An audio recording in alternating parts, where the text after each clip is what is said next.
Hello everyone, welcome back to the channel. Today we're going to be restoring this vintage double bit camp axe back to its former glory, at least as close as we can get to it. Let's jump right in. Before we get started though, I do invite you guys to subscribe to the channel. YouTube has been doing their usual thing and has been unsubscribing you all by about, I think, 100 subscribers I've lost last month out of the blue for no reason. So please check to see if you're still subscribed.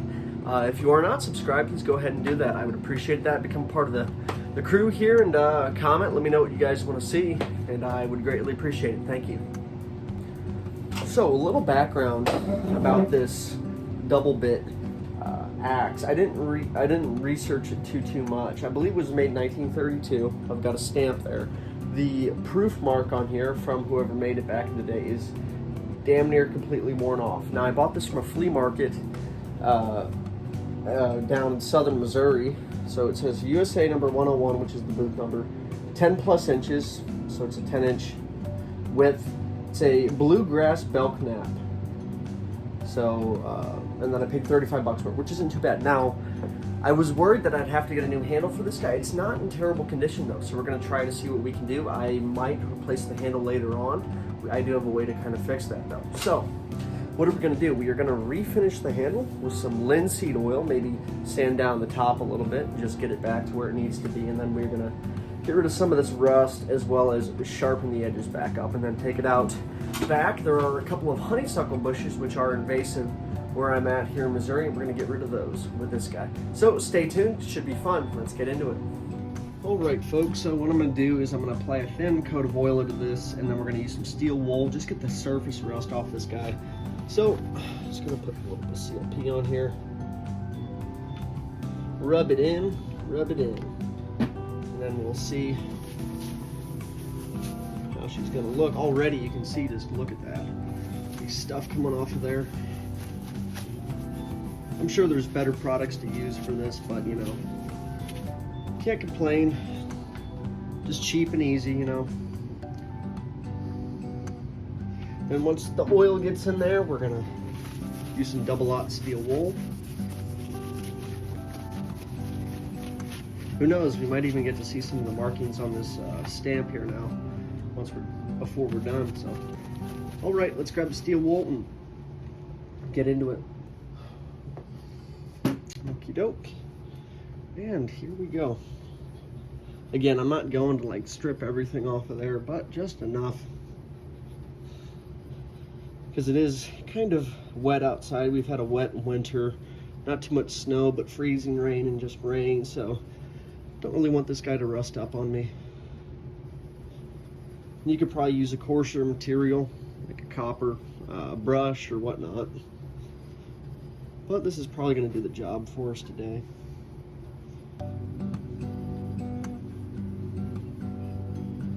Sweet. I'm going to put you guys on time lapse and let you know when we're done. Alright, so I spent about 5-6 minutes doing that. It's not too terribly long. If I wanted to get this thing to like a mirror polish, I'd have to spend hours, but for the most part, this will do. Look at that. Already you can see a major difference. And probably what I'm going to do is go and grab a different paper towel because that one's pretty black. So let me go do that real quick and I'll be right back. Okie doke, one more little coat of oil, as you say down in Texas. And we should be good to hit the other side.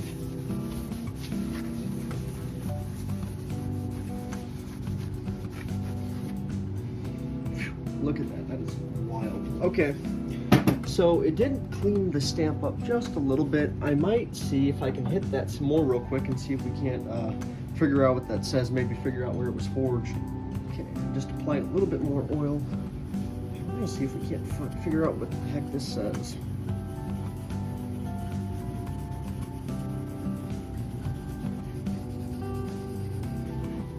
Clean the entire thing up just a little bit. Yeah, that's pretty neat. I mean, for 35 bucks, can't beat it. I wanted to talk them down, but they seemed pretty set in their ways, and you know, it's hard to find a good American-made tool for 35 bucks anymore, so I wasn't too unhappy. We are getting somewhere, heck yeah.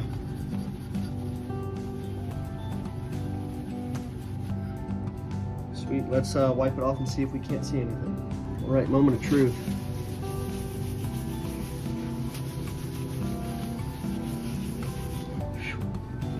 Look at that.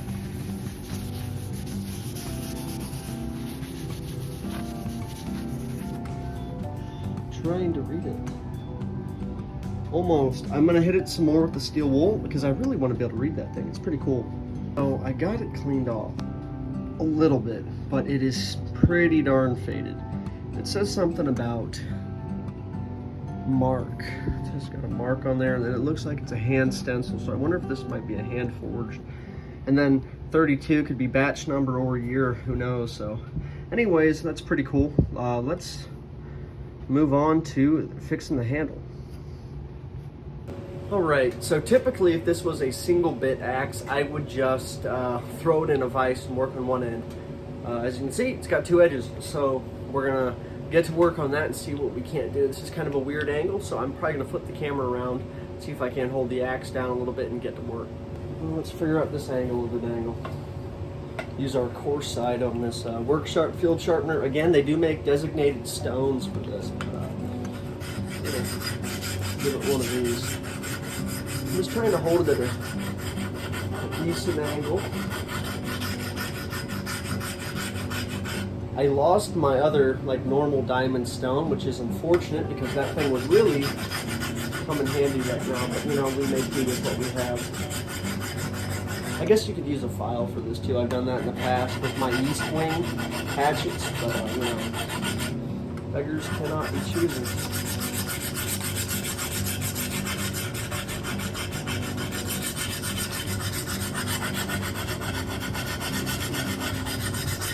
Sweet. As you can see, you're taking a bunch of rust off there. Just trying to get a decent enough edge on there. We're getting pretty good on this side. It's soft steel, I can tell already, so this is probably made early 20th century.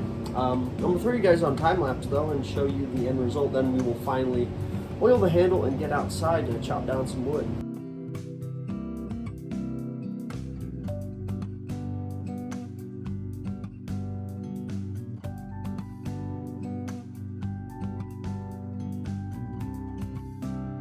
Alright folks, so I do have a decent edge on this. I like a wider edge on my axes.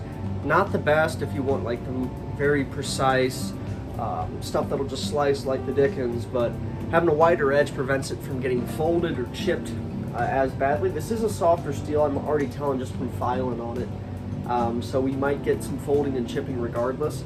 Either way though, I'm going to stick with the wider edge. Some people like the smaller edge. That way you can get more precise chops and just easier to cut through trees. Less effort needed, I guess. We're going to move on to this side though. This side is actually pretty darn sharp. I might not. I don't think I'm going to mess with that side actually. Got a little paper towel here. I mean, it's sharp enough to cut through that, as you can see there. So, not too terrible. Let's start working on the handle.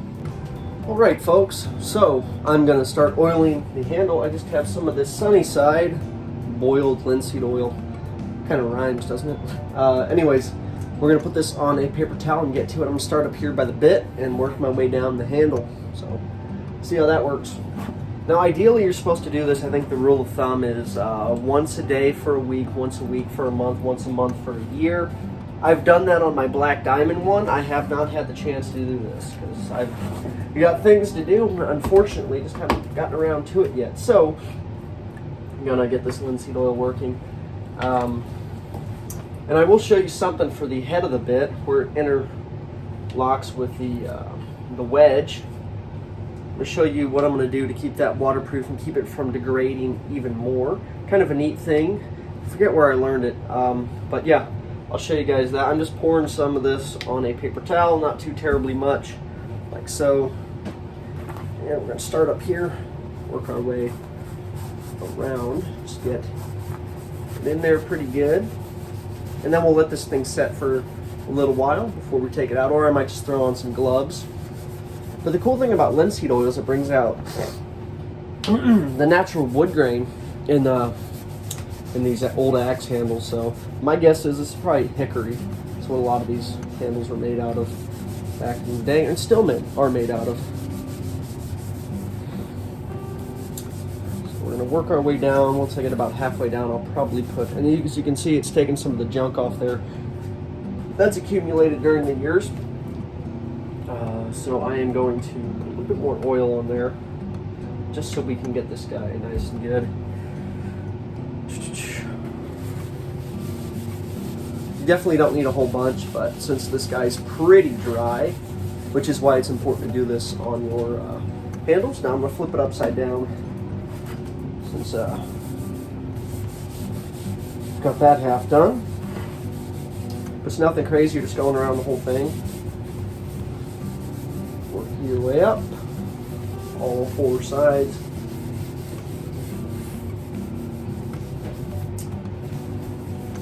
Doing a pretty good job. I mean, look at that. Look at how pretty that grain is on there.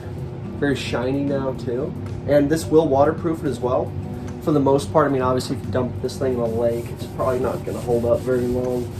But everything besides that, you should be good. And then we get the butt of the handle real quick. Sweet. Awesome. Let me grab this thing without getting too much oil on my hands. So, I'm going to let this guy sit for probably half an hour, just to let it soak in a little bit, and then we're going to go outside and chop down some bushes. Stay tuned. Hello everyone, and if you're enjoying the stuff you're seeing on the channel, I do invite you to subscribe, become part of the crew here. Let me know in the comments what you would like to see, certain knife reviews, camping videos, survival gear, so on and so forth. Be sure to like, share, and comment. That is the best way to support this channel. I don't have any sponsors. I do this all out of my own pocketbook, so I would greatly appreciate that. That would be the greatest way to help out the channel. Thank you guys. Alrighty folks, so what I am going to do is, as you can see up there where the wedge is, it's getting a little rotted, and then I don't really want to have to replace the handle if I don't have to.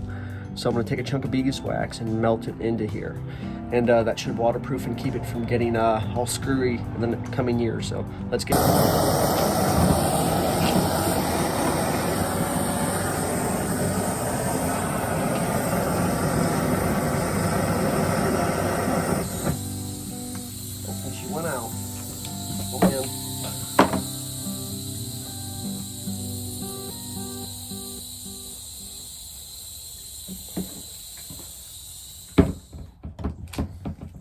That's a thing with these cheapo depots, is you gotta watch them. You get the idea though.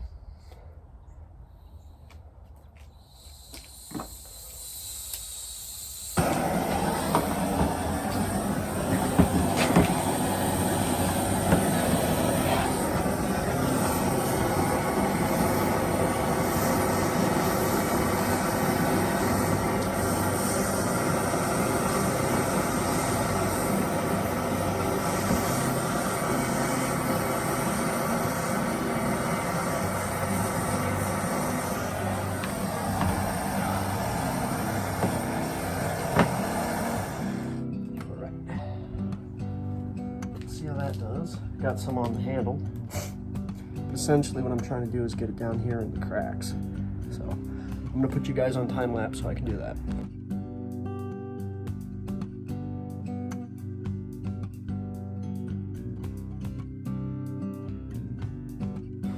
All right, besides making one big god-awful mess of this axe handle, I can go back in there and clean that up. Or, the cool thing about beeswax, it's like regular wax, you just peel it off. Sweet. It's kind of satisfying, look at that. Cool. So what I did is I poured it down in these cracks here, these channels, so it takes up some of that extra space, as well as it's kind of waterproof and coat all the insides of this, so we don't have to worry about the wood rotting or whatever, or the inside of this axe handle may be rusty. All right, so I know a couple of these bushes here are invasive honeysuckle. The ones I'm not sure of, I'm not going to cut, but we're going to get in here and just chop this one.